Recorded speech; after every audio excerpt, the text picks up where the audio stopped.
Hey, and good morning. I'm going to do a little bit of reading.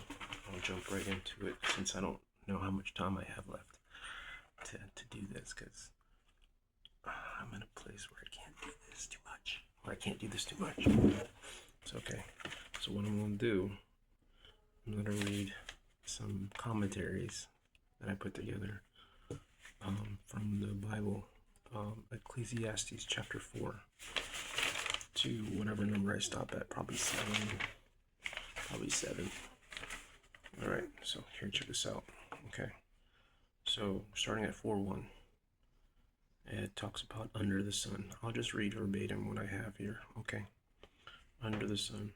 The preacher speaks of the fall caused by vanity, and this vanity causes oppression. And oppression means the people with the power have taken away their joy. Chapter 4, 4 to 6. Contentment is better than the turmoil of envy. Verse 6, quietness.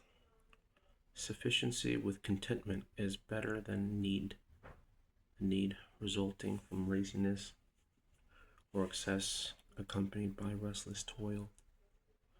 Contentment is being okay with what you have. It's very difficult to do this. Even King Solomon, who had everything, still struggled with vanity and excess and contentment. Verses 9 to 12.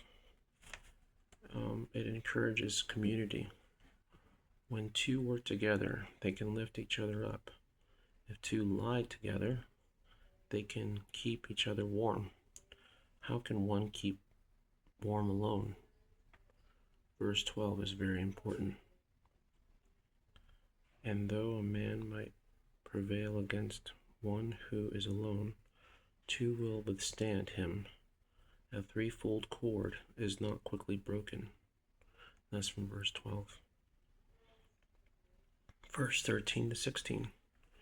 Teach that wisdom is better than wealth or folly, but even wisdom's benefits have their limits. This is verse 16. People that are discontented do not appreciate good leaders. The preacher will later bemoan, which means will have great grief, the fact that a wiser deliverer is not long remembered. Chapter 5, titled Fear God. Be mindful of the words we speak in the presence of God. To draw near to listen is better than to offer sacrifice to fools, for they do not know they are doing evil. Be rash with your mouth, nor let your heart be hasty to utter a word before God. Vow, and this is chapter 5, verses 4 to 5. The word vow, a particular promise to God. The vanity of wealth and honor. Oh, that's the next title, next header. Vanity of wealth and honor. Verses 10 to 12. He who loves money will not be satisfied with money, nor he who loves wealth with his income. This is also vanity. When goods increase, they increase who eat them. And what advantage has their owner but to see them with his eyes? Chapter 5, 18 to chapter 6, verse 6. It just has like a little summary. God intends that people should enjoy the benefits of their works as a due reward of their labor, for he will not much remember the days of his life, because God keeps him occupied with the joy in his heart.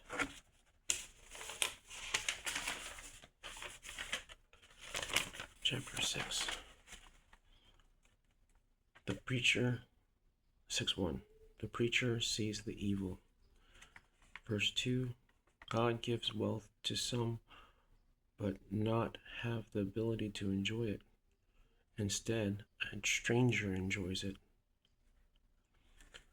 6:3. Not satisfied. Not satisfied. Okay. Discontentment with God's abundant provisions is great tragedy. Verse 6. One place means the grave. Those who live in discontentment are more to be pitied than a stillborn child. A stillborn at least doesn't spend long years in the self-inflicted misery of ingratitude.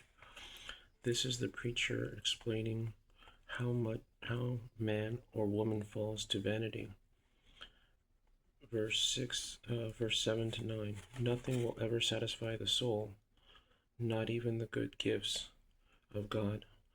Ultimately, only the gift of God himself can.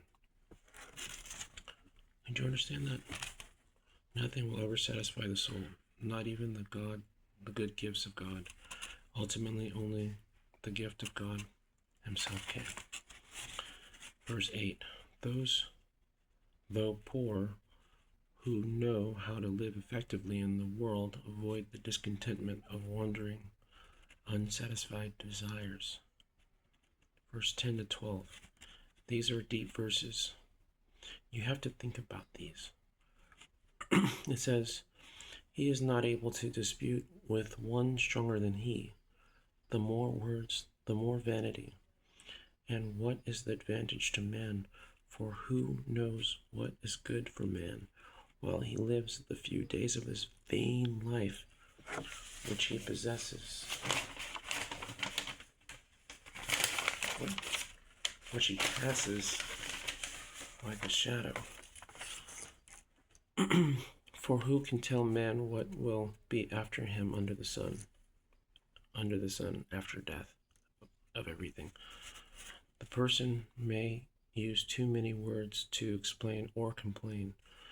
It expresses no benefit. He has no control of the future after they're gone. It is vanity. All the things that they boast about won't even be remembered. But what stays constant is your faith to God. No one is stronger than God. Chapter 7. Almost finished. Okay? Hang in there. The contrast of wisdom and folly according to the preacher. The old man looking back on Solomon's life. Excuse me. The old man looking back on Solomon's life. He says death is truly far better because life has temporary joy and disappointments. What an odd perspective. 7, 2, and 4. The house of mourning. A funeral gives perspective on the earthly mortality of man. The living will lay it to the heart. I think what that's saying is that to seeing the end of something is better than seeing the beginning of something. And you'll remember it longer, be better. 7:3, verse 3. Laughter is viewed negatively in Ecclesiastes, but not always. And it refers to chapter 3, verse 4, and it says a time to laugh, a time to weep, time to laugh. Read that, it's good. Here's going. Okay.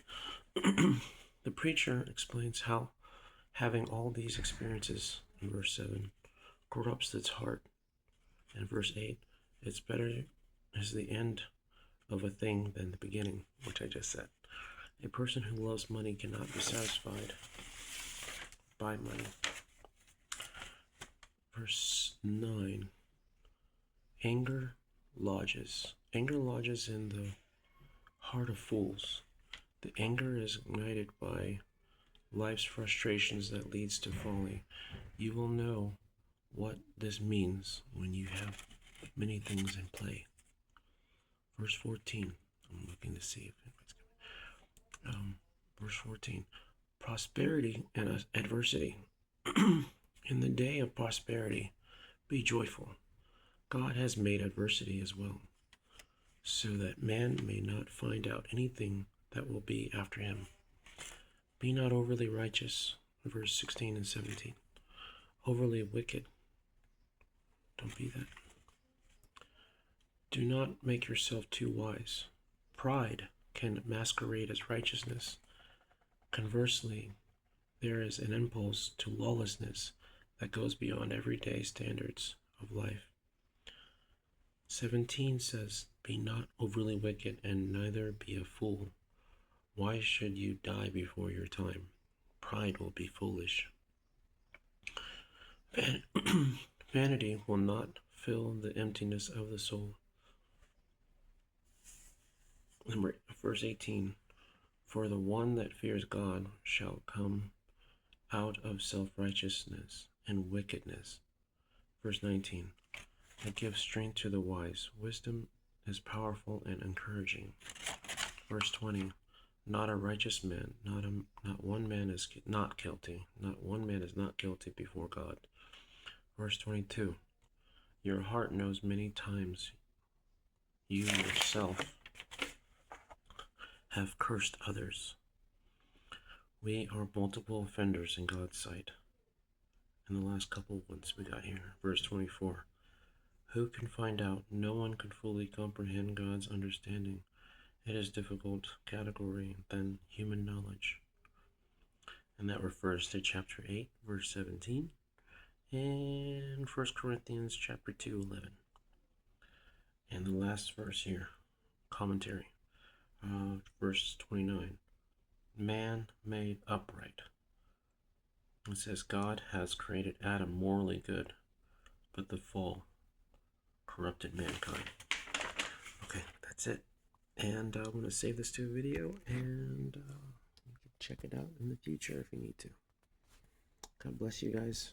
It's June 17th, 2026, 7:45 a.m. in California.